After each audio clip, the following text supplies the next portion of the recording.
오늘 이 시간 우리에게 주시는 하나님 말씀은 신약성경 요한복음 21장 말씀입니다.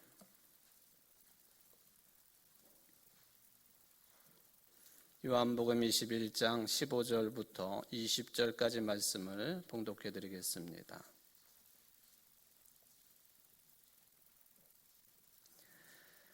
그들이 조반 먹은 후에 예수께서 시몬 베드로에게 이르시되 요한의 아들 시몬아, 네가 이 사람들보다 나를 더 사랑하느냐 하시니 이르되 주님 그러하나이다.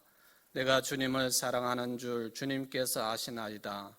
이르시되 내 어린 양을 먹이라 하시고 또 두 번째 이르시되 요한의 아들 시몬아, 네가 나를 사랑하느냐 하시니 이르되 주님 그러하나이다. 내가 주님을 사랑하는 줄 주님께서 아시나이다. 이르시되 내 양을 치라 하시고 세 번째 이르시되 요한의 아들 시몬아, 네가 나를 사랑하느냐 하시니 주께서 세 번째 네가 나를 사랑하느냐 하심으로 베드로가 근심하여 이르되 주님 모든 것을 아시오매 내가 주님을 사랑하는 줄을 주님께서 아시나이다. 예수께서 이르시되 내 양을 먹이라. 내가 진실로 진실로 내게 이르노니 네가 젊어서는 스스로 띠띠고 원하는 곳으로 다녔거니와 늙어서는 네 팔을 벌리리니 남이 내게 띠띠우고 원하지 아니하는 곳으로 데려가리라. 이 말씀을 하심은 베드로가 어떠한 죽음으로 하나님께 영광을 돌릴 것을 가리키심이로라. 이 말씀을 하시고 베드로에게 이르시되 나를 따르라 하시니 베드로가 돌이켜 예수께서 사랑하시는 그 제자가 따르는 것을 보니 그는 만찬 속에서 예수의 품에 의지하여 주님을 파는 자가 누구오니까 묻던 자더라. 아멘. 이는 하나님의 말씀입니다. 부활 계절입니다. 교회력에 따른 특별한 영성훈련 시간으로 이 부활의 내용을 한 주일 설교로 끝내기가 너무 아쉽기 때문에 오늘까지 이 일환으로 부활에 관한 설교 말씀을 드립니다. 부활주일날 여러분들이 예수님이 부활하셔서 제자들에게 처음 나타나서 하신 말씀, 헬라어로 신약성경이 기록되어 있기 때문에 에이레네 휘민 너희에게 평강이 있을지어다.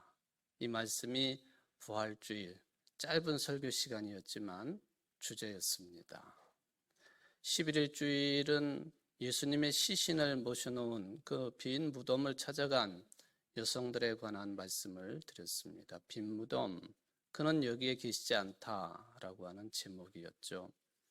지난 주일 부활하신 날 오후에 예루살렘에서 한 25리 정도 떨어진 엠마오라고 하는 작은 마을로 가고 있던 두 제자들이 부활하신 예수님을 길거리에서 만나 대화를 했지만 그때는 알아보지 못했고 주막에 들어가서 예수님께서 빵을 들어 축사하시고 떼어주실 때에 이분이 3년 동안 모셨던 그리스도 주님이시구나, 그렇게 알아보는 순간 예수님은 저들의 눈에 보이지 않았다고 하는 그런 주제의 말씀을 드렸습니다. 오늘 부활하셔 세 번째 예수님이 제자들에게 나타나신 내용, 그 중에 일부가 오늘 본문이 되겠습니다. 디베레아 바다로 다시 돌아가 가지고 고기잡이에 나선 베드로를 비롯한 7명의 제자들에게 오셔서 저들에게 아침 식사를 직접 마련해 주시고 그 다음 장면이 오늘 본문의 내용이 되겠습니다. 부활의 은총이 모쪼록 이 시간 여러분 모두에게, 또 가정에서 예배를 드리는 모든 성도들에게, 여러분들 평생의 삶에 부활의 은총이 충만하시기를 주의 이름으로 축원을 드립니다. 몇 주 전 수요 예배 시간에 드린 내용, 말씀드린 내용입니다만은 요즘에 우리나라의 최대 대기업인 삼성에 관한 이야기들이, 이런저런 이야기들이 있습니다. 이건희 회장이 죽은 다음에 상속세가 약 13조 원 정도가 되는데 이걸 어떻게 낼 것이냐. 결국에는 아마 연 2조 원씩 분납하는 것으로 가닥이 잡히는 것 같다 하는 그런 보도가 있습니다. 13조 원, 상상도 할 수 없는 엄청난 액수의 상속세, 세금이지요. 또 하나 들리는 소식 중에 그 사람들이 이 상속세와 관련되어서 이야기를 하기도 합니다마는 이 창업하신 이병철 회장으로부터 이제 고인이 된 이건희 회장 때까지 이 삼성가에서 모아놓은 어마어마한 예술품에 대한 언급이 요즘 자주 언급이 되고 있습니다. 그 숫자가 한 13,000여 점 정도 된다. 그림으로부터 또 뭐 조각품으로부터 또 그 우리나라 예술품 도자기에 이르기까지 그 값어치를 따져보니까 한 2조 5천억 정도에서 3조 원 정도 된다. 이렇게 사람들이 평가를 하고 있는 것 같습니다. 소위 말하면 이건희 컬렉션이라고 불리우는 그 수집품들, 고가의 수집품들, 또 전 세계에 단 하나밖에 없는 그런 수집품들이 그 가운데 포함이 되어 있다. 그렇게 알려져 있습니다. 그 중에 일부를 한 1000점에서 1500점을 국립현대미술관 기증을 한다 하는 그런 이야기도 흘러나왔습니다. 또 국립중앙박물관에도 이제 기증을 한다 하는 그런 이야기가 나왔습니다. 특히 이 고미술품들이 얼마나 기증이 될 것이냐, 또 전 세계에 한 점밖에 없는 그런 작품들이 또 몇 점이나 기증이 될 것이냐. 근데 흔히들 그냥 한 1조 원 정도 값어치의 예술품들이 기증될 것 같다 하고 이제 호사가들이 이제 평을 하고 있는 것 같습니다. 그 이건희 컬렉션 안에는 우리가 상상할 수도 없는 그런 작품들이 많이 있습니다. 사진을 한번 이제 보겠는데요. 지금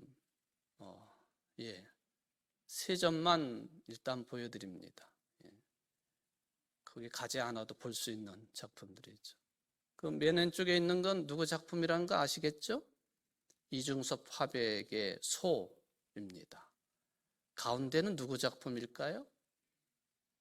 피카소의 작품입니다. 세계 한 점밖에 없는 작품이 거기 있는 마지막 작품, 우리나라 국보 309호로 지정이 되어 있는 백자입니다. 경기도 광주 지정되어 있는 그곳에서 생산이 된 백자입니다. 근데 저것을 일명 뭐라고 부르느냐 하면은 달 항아리라 그렇게 부르고 있습니다. 달 항아리. 비교가 되시죠? 저 달이 그냥 보통 달이 아닙니다. 슈퍼문. 우리 인간들이 지구에서 볼 수 있는 가장 큰 그 크기의 달, 보름달이겠습니다만은 정월 대보름 슈퍼문, 그거하고 저 달 항아리를 한번 이렇게 비교를 해보십시오. 그냥 크기를 조작해가지고 비슷하게 맞춰놓은 것입니다만은 왜 저 항아리를 달 항아리라고 부르는가 하는 것을 비교를 통해서 이제 알 수가 있겠습니다. 자, 지금 저 309호 국보인 저 달 항아리가 이건희 컬렉션 안에 들어있는 거예요. 아마 2019년 정도로 알려져 있습니다만은 저런 종류의 달 항아리 그 세계적인 어떤 그 경매 시장에 이렇게 나왔을 때에 어느 정도의 값어치를 가지고 있는가. 최근에 가장 높은 가격이 30억 원까지 경매가 됐다. 그렇게 알려져 있는데 제가 볼 땐 저 309호는 아마 경매에 나오면 훨씬 더 높은 가격을 받을 것 같아요. 달 하나에 30억 원밖에 안 되느냐 그러겠지만 저 도자기 하나가 30억 원 정도의 호가되는 그런 도자기다라고 하는 것을 알 수 있습니다. 저는 지난 주간 금요일에 우리 교단이 운영하고 있는 한신대학교 설립 81주년을 맞이해서 설교를 하게 되었습니다. 당연히 그날 그 한신상 27번째 한신상을 받은 분이 현재 좀 논란이 대상이 되기는 합니다만, 경기도지사인 이재명 지사가 한신상을 받게 되어서 제가 물어봤죠. 당신 본이 어디냐고, 경주 아니냐고. 맞대. 내가 시자 돌림이라고. 제가 아저씨 뻘이거든요. 우리 애들이 제자 돌림이니까. 그래서 웃으면서 이제 악수를 나누기도 했습니다만은, 그 양반뿐만 아니라 여러 그 인사들을 만나게 되었습니다. 그 중에 수십 년 전부터 알고 지냈던 분이신데, 우리 교단 경기노회의 광주 옥토교회에 원로 장로님으로 계시는 지당 박부원 장로님을 뵙게 되었습니다. 제가 왜 이분을 언급을 하느냐 하면은, 이분이 바로 조선 왕조의 도의 명장이십니다. 굉장히 유명하신 분이세요. 그리고 세계적으로 잘 알려져 있는 우리나라 조선 자기를 만들어내시는, 그 중에서도 백자를 지금도 만들어내시는 유명한 분이시다는 거예요. 그분과 같이 사진을 찍었는데 무엇을 배경으로 사진을 찍었느냐 하면은 저거예요. 달 항아리. 저분이 만드신 거예요. 지금 저 건물이 오산 양산리에 있는 한신대학교 건물 중에 본관에 해당되는 장공관, 우리 교단의 창시자인 장공 김재준 목사님의 호가 장공인데, 그 장공관 현관 한가운데에 자리를 하고 있는 저 달 항아리 작품입니다. 저 지당 박부원 장로님이 제작을 하신 건데, 마침 학교 총장과 저분과 함께 일부러 제가 사진을 찍자고 요청을 했습니다. 왜냐하면 제가 오늘 설교 주제가 그냥 갑자기 생긴 게 아니고, 몇 주 전부터 제가 달 항아리를 좀 예화를 들고 설교를 준비해야 되겠다 했는데, 저분을 만나가지고 달 항아리를 보게 됐고, 또 직접 도에 가시니까 참 의미 있겠다 싶어가지고 사진을 찍게 되었습니다. 저분이 그날 이제 식사하고 대화를 나누는 중에 저 세계적으로 유명한 도예가이신 저분이 자기가 만들어 놓은 작품들 대부분을 한신대학교에 기증하겠다, 그렇게 선언을 했습니다. 여러분, 이게 값으로 따지면 어마어마한 거예요. 근데 이름만 대면 잘 아는 모 대기업에서 저분의 작품을 다 사드리겠다고 했는데, 그 대기업의 평가 기준이 그거예요. 요거 하나에는 얼마가 하고 요거는 얼마가 하고 얼마가 하고. 그러니까 나중에 저분이 돌아가시면 이것을 팔면 얼마나 이득이 되겠다. 이 박부원 장로님이 그거에 화들짝 놀래가지고, 이런 용도로는 내 작품을 내놓을 수 없다.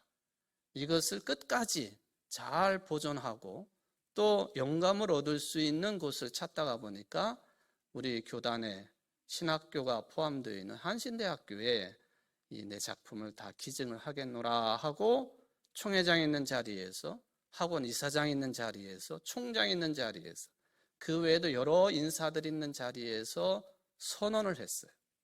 속된 말로 이제 빼도 박도 못하고 기증을 해야 됩니다. 저 달 항아리. 근데 저 달 항아리 그림을 좀, 항아리만 나와 있는 그림을 한번 좀 보여주시기 바랍니다. 제가 사진 찍은 그 각도하고 90도 꺾어가지고, 저건 제가 찍은 사진입니다만은 한번 잘 보십시오.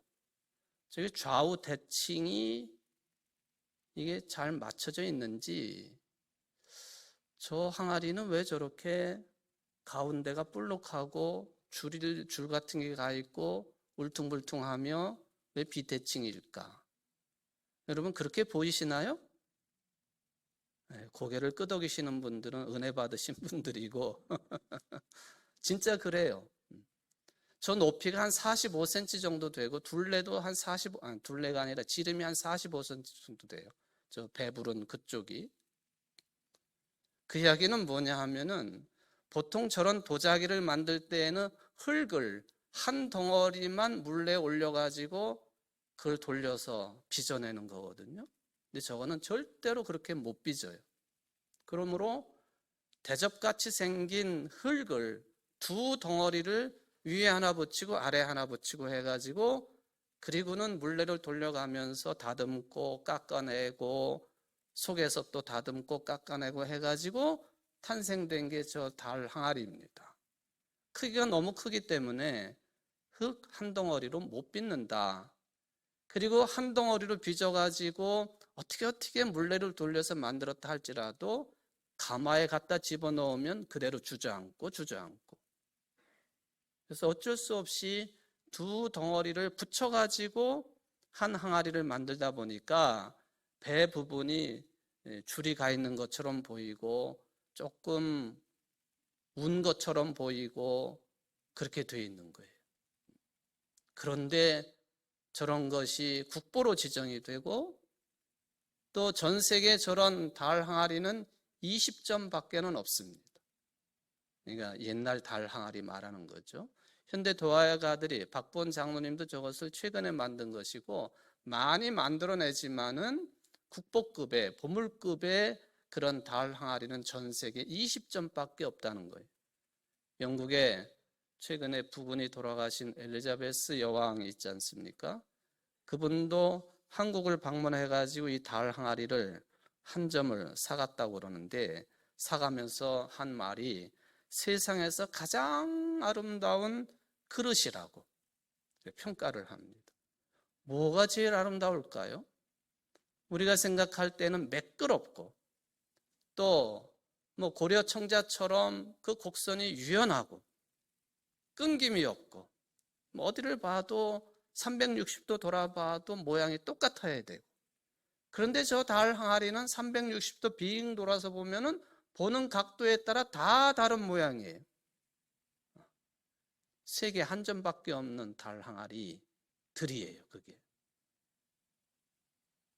우리나라 사람들이 도자기를 만들 때에 태양을 주제로 삼아가지고 도자기 만드는 경우 거의 없어요. 달은 있는 거예요. 그만큼 우리 민족의 심성하고도 가장 가까운 그런 행성이 달이라 그렇게도 볼 수가 있는 것이죠. 은근한 마음들. 또 확 그냥 눈이 부시게 빛나지는 않지만 바라볼수록 매력적인 달. 최근에 어디 뭐 카페나 식당이나 이런 데 가보면 밤에 저 달 모양을 크게 만들어 놓은 데가 가끔 있어요. 착각할 정도로 잘 만들어 놓은 달이죠. 어떻게 보면 이 달 항아리는 빈틈투성입니다. 아마도 도예가들이 아주 반듯하고 매끄럽고 균형이 잡혀 있고 사방에서 봐도 똑같은 모습의 달 항아리를 만들려고 빚었고 가마에 집어넣어서 꺼내 보았지만 항상 저런 모습. 실망하고 있는 도예가들에게 달 항아리가 그렇게 말하는 것 같아요. 괜찮아요.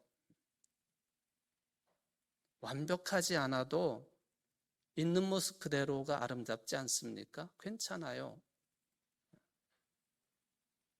정말 괜찮은 거죠. 저는 오늘 본문 말씀을 보면서 예수님께서 우리들에게, 제자들에게, 특히 베드로에게 너 지금 있는 그대로 괜찮아. 그렇게 말씀하시는 것 같아요. 여러분 복음서를 읽어보면은 특히 공관복음서, 마태마가, 누가복음서를 읽어보면 12제자 이름이 계속 나열이 됩니다. 그런데 언제나 제일 먼저 나오는 제자가 누구예요? 베드로입니다. 그리고 마지막 끄트머리에 나오는 제자는 예수님을 은 30에 팔아버린, 그리고는 그 죄책감에 자살을 했다고 알려져 있는데 가룟 사람 유다입니다. 변함이 없어요. 베드로가 항상 맨 처음에, 가룟 유다가 맨 뒤에 로마 가톨릭 교회에서는 베드로에게 바로 제자들 중에 제일 으뜸이 되는 베드로 수익권을 인정을 한다. 마태복음의 말씀에 근거해서 그런 주장을 하고, 그래서 베드로는 제1대 교황이라고 그럽니다. 지금의 프란체스코 교황까지 그 일대가 베드로, 초대가 베드로다 하는 그런 이야기죠. 바로 마태복음의 이 말씀이 결정적인 영향을 줍니다. 베드로가 예수님께 너희는 나를 누구라 하느냐 할 때 주는 그리스도시요 살아계신 하나님의 아들이십니다 하는 고백을 했지요. 그때 예수님이 크게 칭찬하시면서 말씀하십니다. 너는 베드로라, 반석이라는 뜻이죠. 바로 내 이 반석 위에 내 교회를 세우리니 음부의 권세가 이기지 못하리라. 내가 너에게 천국 열쇠를 주겠다. 네가 땅에서 무엇이든지 매면 하늘에서도 매일 것이고 네가 땅에서도 무엇이든지 풀면 하늘에서도 풀려질 것이다. 천국 열쇠까지 맡은 주인공이 베드로예요. 그런데 이런 가톨릭의 주장에는 좀 생각할 측면이 다분히 있습니다. 이 내 교회를 이 반석 위에 세우겠다 하는 이 내 교회를 세운다라는 표현이요, 마태복음에만 있습니다. 말하자면 마태복음을 읽는 당시의 교인들에게만 이게 알려진 내용이다, 그런 뜻입니다. 마가복음을 읽거나 누가복음을 읽는 사람들에게는 알려지지 않은 내용이죠. 내 교회를 세우리니. 그러니까 이 말은 당시의 모든 교회들이, 모든 교인들이 이것을 인정했다고 볼 수 없는 그런 근거가 되기도 합니다. 어쨌든 복음서에 보면은 베드로를 긍정적인 모습으로도 평가를 하고 또 부정적인 모습도 분명하게 언급이 됩니다. 주는 그리스도시요라고 하는 신앙 고백을 하니까 예수님이 저들에게 이제는 됐구나 생각하시고 당신이 고난받고 십자가에 달려 죽으셨다가 3일 만에 부활하실 것을 말씀하셨어요. 그랬더니 베드로가 어부의 그 억센 손을 가지고 예수님의 어깨를 붙잡고는, 성경에는 그렇게 나와 있지 않지만 본문에는 그렇다는 거예요. 예수님의 어깨를 붙잡고 막 흔들면서 절대로 그런 일이 벌어져서는 안 된다 하고 예수님의 고난과 죽음에 대해서 반대를 했습니다. 그런 거역을 한 것이죠. 그때 예수님이 사탄아 내 뒤로 물러가라 하십니다. 금방 주는 그리스도시요 살아계신 하나님의 아들이십니다. 마태복음에 따르면 교회의 기초 반석이 되는 신앙 고백을 한 사람이 사탄으로 전락한 게 베드로였습니다. 그뿐입니까? 예수님이 체포를 당하시고 재판받을 때에 사람들이 와가지고 너도 저 예수하고 한패거리지? 그럴 때 모른다고 3번씩이나 예수님을 모른다고 저주까지 퍼부으면서 부인한 사람이 베드로입니다. 머리를 흔들면서 거짓말을 한 것이죠. 여러분, 이런 면을 보면요, 제자들 이름 가운데 제일 먼저 나온 베드로나 제일 끄트머리에 나오는 가룟 유다나 뭐가 다른 게 있습니까?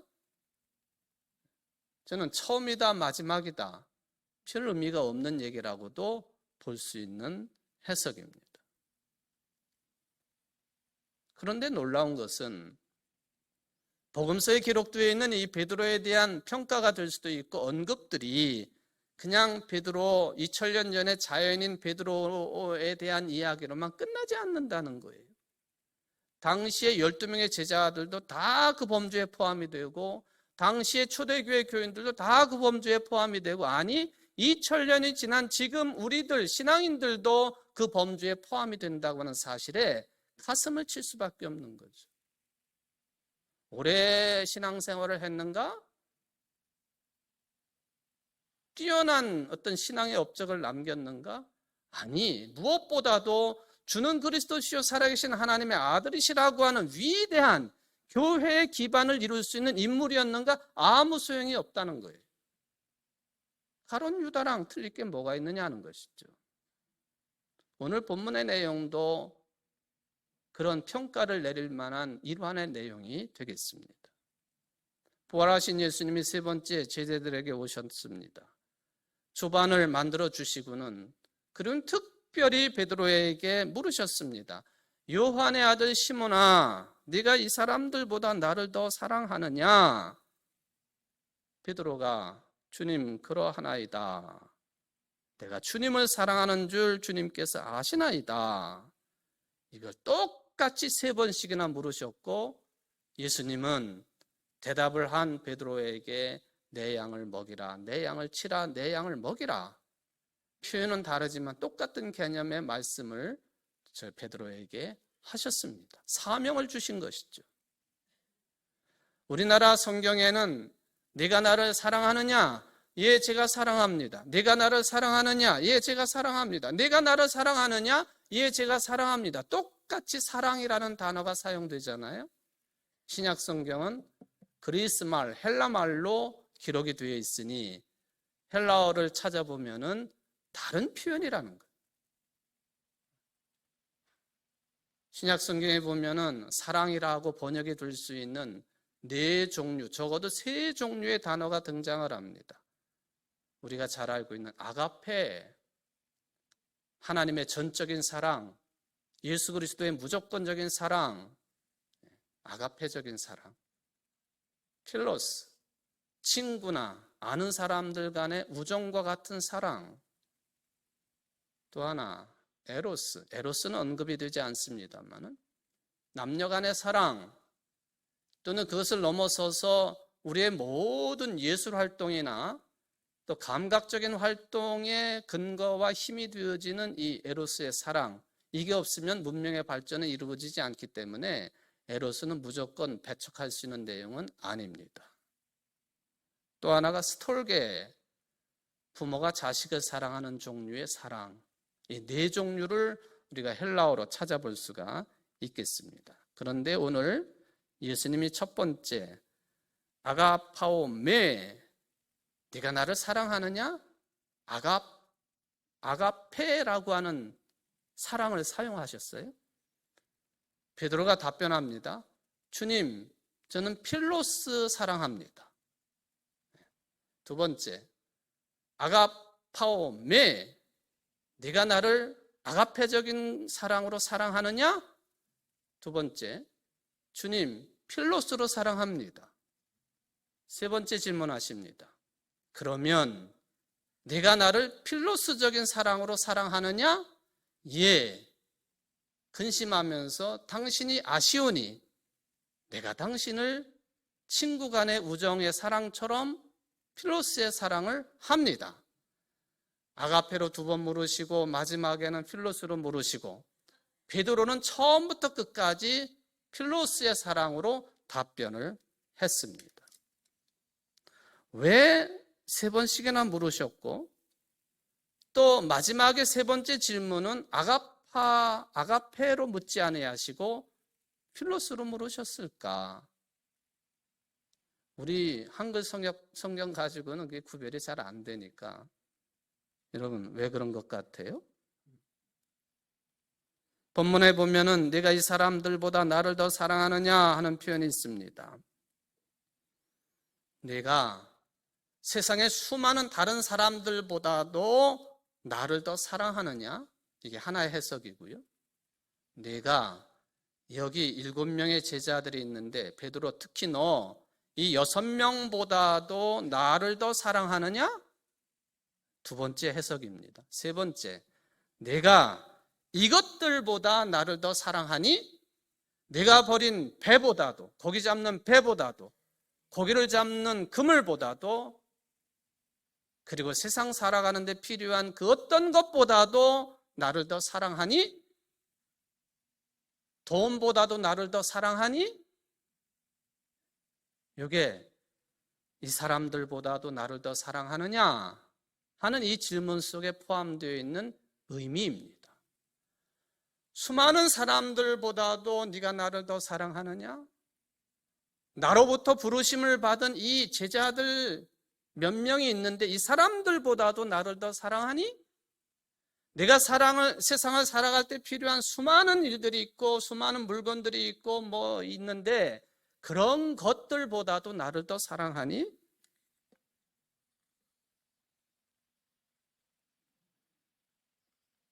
예수님의 아가파오메라고 하는 이 질문에 대해서 사실은 베드로가 흡족한 답변을 하지 않은 거예요. 아니, 할 수가 없지요. 자기는 이미 3번씩이나 예수님을 모른다고 부인한 사람인데, 사탄이라고 하는 칭호까지 받았던 전력을 가지고 있는 사람인데, 맞아요, 내가 아가페적인 사랑을 합니다. 어떻게 말하겠어요? 당신이 나를 사랑하는 것처럼, 하나님이 나를 사랑하시는 것처럼, 하나님이 세상을 이처럼 사랑하시는 것처럼 내가 어떻게 그렇게 사랑할 수 있겠습니까? 마지막에는 근심하면서 당신이 아쉬우니 나는 그저 필로스 사랑으로 당신을 사랑합니다. 그건 처음부터 지금까지 마찬가지입니다. 한 번만 물어봐도 될 것을 3번씩이나 물으십니다.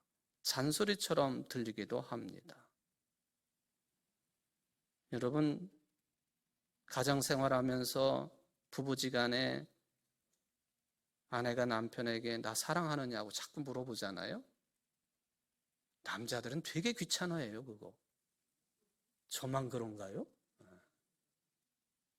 남자들은 자꾸 그런 확인을 잘 안 하려고 모르죠. 연애하는 사람들은. 우리 김은혜, 저 안은혜 선생님 그거 계속 확인해? 확인하지? 결혼해봐. 잘 안 되는 거예요, 그게. 좀 귀찮을 수가 있겠죠. 부모 자식 간에도, 사랑하는 사람끼리도 계속해서 마치 병적으로 사랑하느냐고 마치 의심하는 것처럼 예수님이 그런 차원에서 물으신 건가요? 저는 아니라고 생각합니다. 강조점은 뒤에 있다고 저는 생각합니다. 내 어린 양을 먹이라, 내 양을 치라, 내 어린 양을 먹이라. 무슨 이야기예요? 예수님의 제자가 된다고 하는 것은 단지 말로만 주님을 사랑한다고 하는 것에 머무는 것이 아니라 실제로 주님의 양을 먹여야 된다는 거예요. 신앙으로 끝나는 게 아니라, 믿는 것으로 끝나는 게 아니라 삶으로 보여줘야 된다, 그런 뜻도 포함되겠습니다. 특별히 사도들에게 양을 먹인다 하는 것은 기독교 공동체, 교회를 돌보는 일입니다. 제자들에게 요청하신 말씀입니다. 요즘식으로 말하면 목회하는 거예요. 목회. 목양의 사명을 감당해야 된다는 것이죠. 네가 나를 사랑하니 그럼 목양을 해라. 그것이죠. 12사도에게 주어졌던 이 목회적인 사명, 1세기, 2세기를 거치면서 소위 말하면 속사도 시대에도 그대로 물려졌습니다. 속사도라 하면 예수님의 부활을 직접 눈으로 보고 체험한 사람들을 사도라고 그러잖아요. 12명의 사도들. 근데 예수님이 승천하시고, 그리고는 예수님을 직접 보지는 못했지만은 부활하신 예수님을 직접 만나고 대화하고 말씀을 듣고 은혜를 누렸던 사도들에게 배운 사람들, 그리고 영향받은 사람들, 1세기나 2세기의 교회 지도자들이나 또 신학자들, 이런 사람들을 부를 때 속사도라고 부르거든요. 그렇게 이어집니다. 그리고 지금까지 2000년의 역사 속에 이 사도적인 신앙 전통은 이어집니다. 누구를 통해서? 말씀을 선포하는 사람들에게 이어지는 것이죠. 그래서 교회를 지키는 것입니다. 말씀을 지키는 것이죠. 이런 역할이 중요한 이유는 이 역할이 없이는 교회를 생각할 수 없기 때문에 그렇습니다. 여러분들이 인정을 하든 안 하든 전문적인 교육을 받고 목회 사역을 하는 목사가 없는 교회를 여러분 상상할 수 있습니까? 물론 초대교회는 목사가 없었어요. 또 지금도 시골 교회나 어려운 교회들도 목사는 없을 수 있습니다. 그러나 제도적으로 임시당회장이 파송이 됩니다. 임시당회장은 목사죠. 근데 지금은 우리 교회는 그렇지 않지요. 그러므로 어떤 평신도가 목사가 있음에도 불구하고 뒤에서 몰래 숨어가지고 목회자처럼 활동을 한다면 그건 교회 질서를 무너뜨리는 일입니다. 매우 심각한 일이고 고약한 일입니다. 하나님이 그냥 두시지 않지요. 제가 여기서 말씀드리는 목회는 그저 교회 중심의 목회만을 언급하는 게 아닙니다. 개교회 목회도 중요하지요. 그런데 목회는 개별 교회 문제에만 제한되지 않습니다. 세계적인 에큐메니컬 차원의 일들도 많습니다. 우리 교회가 소속되어 있는 한국기독교 장로회가 1953년에 탄생이 됩니다만 그때 시작할 때 내선 몇 가지 신앙 고백이 있어요. 그저 제목만 말씀을 드리면 복음의 자유를 확인하고 그 다음에 신앙 양심의 자유를 확보하고 자립자조의 정신을 함양하고 세 가지에 대한 네 번째. 그러나 우리는 편협한 고립주의를 경계하고 전 세계 성도들과 협력 병진하려는 세계교회 정신에 철저하려 한다. 이게 우리 한국기독교 장로회 시작할 때부터 내세운 신앙 고백입니다. 그냥 우리 교회만 부흥시키고 우리 교회만 잘 되면 되는 것이 그게 아니라는 거예요. 눈을 들어 세계교회를 바라볼 수 있어야 되고 그 정신은 이미 사도행전의 예루살렘 공회로부터 니케아 공의회로부터 또 콘스탄티노플 공의회 계속해서 카르타고 공의회 예수님이 누구시냐? 예수님은 하나님과 본질상 같으신 분이시다. 이런 신앙 고백 27권의 신약 성경이 채택이 되는 그런 공의회 가장 가깝게는 2013년도 우리나라 부산에서 있었던 세계교회협의회 WCC 제10차 총회까지 이게 다 세계교회의 흐름입니다. 그런데 어떤 사람들은 WCC를 가지고 무슨 용공이네 해가지고는 보수적인 사람들이 막 흔들어대요. 여러분 WCC에 대해서 그런 이야기하는 사람 말 듣지 마십시오. 잘못된 판단들입니다. 정치적인 해석입니다. 바로 이 모든 활동들이 베드로를 향해서 주신 내 양을 먹이라 내 양을 치라 하는 주님의 명령의 순종의 흔적들입니다. 바로 신앙 고백을 했으면 사랑한다고 말했으면 그렇게 살아야 된다는 거예요. 모세가요 애굽 왕자 생활 40년을 끝내고 그리고는 살인을 했지 않습니까? 그리고 미디안 땅으로 도망갔어요. 미디안 땅이 지금의 사우디아라비아 지역입니다. 거기서 부인도 만나고 자식들을 낳고 장인 이드로 밑에서 양치기 노릇을 합니다.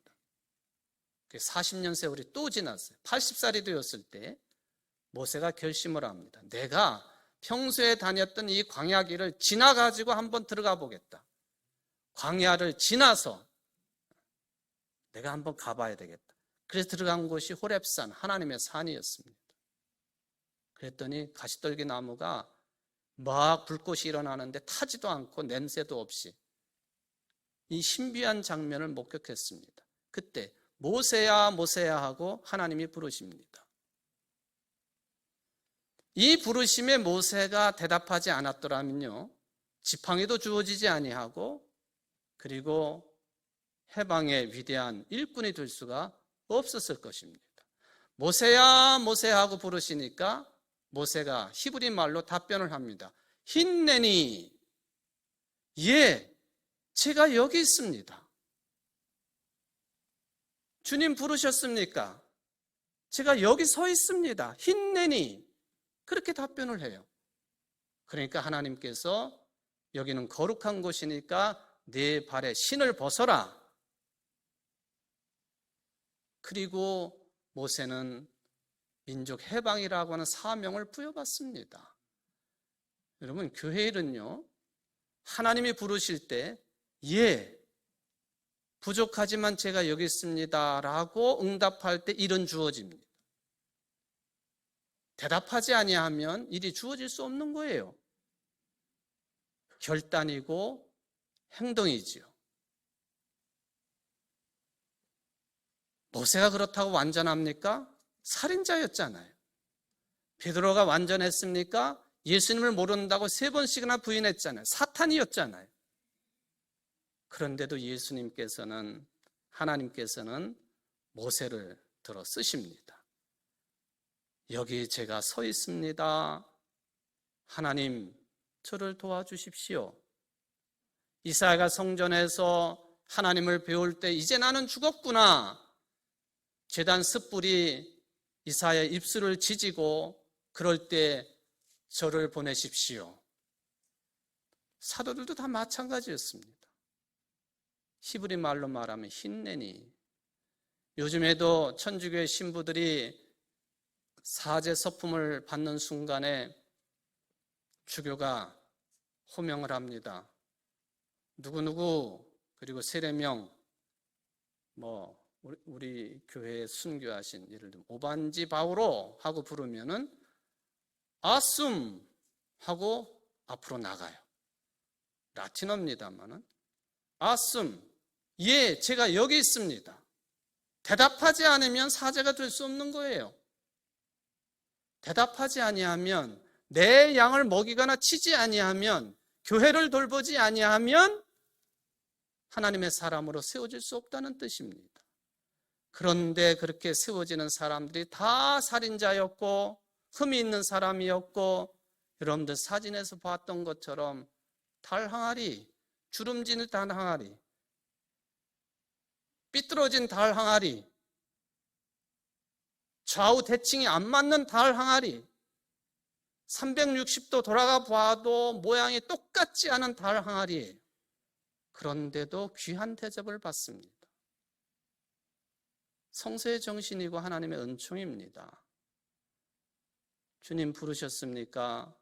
예, 제가 여기 있습니다. 마르틴 루터가 보름스 제국회의에 참석해가지고 책벌을 받는 순간에 예, 제가 여기 서 있습니다. 하나님 저를 도와주십시오. 끼리에 레이손, 저는 죄인입니다. 저에게 자비를 베풀어 주십시오. 목사도 그렇고 장로도 그렇고 권사도 그렇고 집사도 그렇고 모든 성도들의 부르시면 이게 배경이 되어야 됩니다. 이번 5월 22일 날 우리 장로 권사 임직을 합니다마는 누가 자격이 있어서 부르심을 받을 수 있습니까? 모두 다 찌그러진 달 항아리들이에요. 저부터 그렇습니다. 저의 죄됨을 고백하면 책을 써도 몇 권을 써도 부족할 사람입니다. 회피하지 말아야 되는 거예요. 다 부족하기 때문에. 부족하다고 하는 것은 나를 받아주시면 주님께서는 그 다음 일은 주님이 하시는 거예요. 성령을 보내주시고 보혜사를 보내주시고 부족한 인생을 맡아 책임져 주시는 하나님이 당신이 하시기 때문에 우리를 책임져 주시는 거죠. 주님, 제가 여기 있습니다. 저를 사용해 주십시오. 저는 부족하지만 주님의 은혜를 믿습니다. 저는 찌그러진 달 항아리이지만 주님 인정해 주실 줄 믿습니다. 이 믿음이 저는 부활신앙이라고 믿습니다. 베드로가 그래서 나중에 순교까지 해가면서 복음을 담당하고 또 위대한 인물이 되었다고 평가가 되지 않겠습니까? 부활신앙으로 충만한 여러분들 되시기를 주의 이름으로 축원을 드립니다. 사랑의 하나님 아버지, 우리 있는 모습 그대로를 받으시는 하나님, 괜찮다 얘야.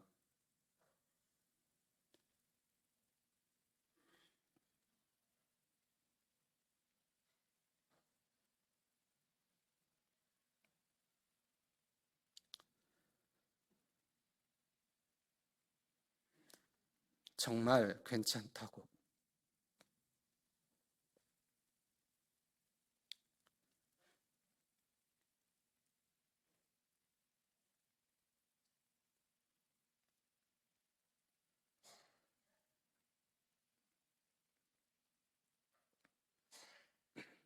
나는 네 모습 그대로를 받는다.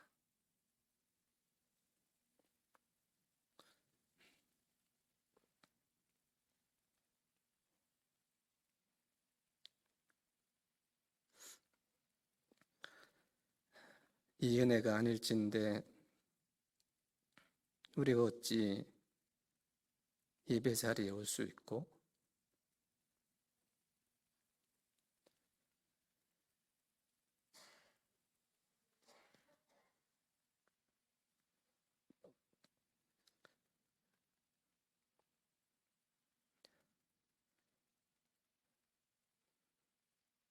우리가 어찌 주의 일을 감당할 수가 있겠습니까?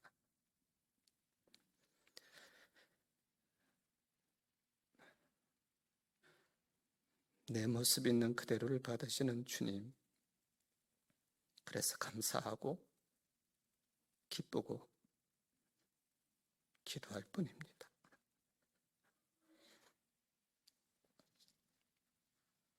우리 사랑하는 청주제일교회 모든 성도들에게 이 부활의 은총을 늘 충만히 허락하여 주시고 맡겨진 사명들을 충성스럽게 잘 감당하여 2달란트, 5달란트 받았던 사람들이 받았던 칭찬에 사람들이 들 수 있도록 축복을 내리워 주옵소서. 예수님의 이름으로 간절히 기도하옵나이다. 아멘.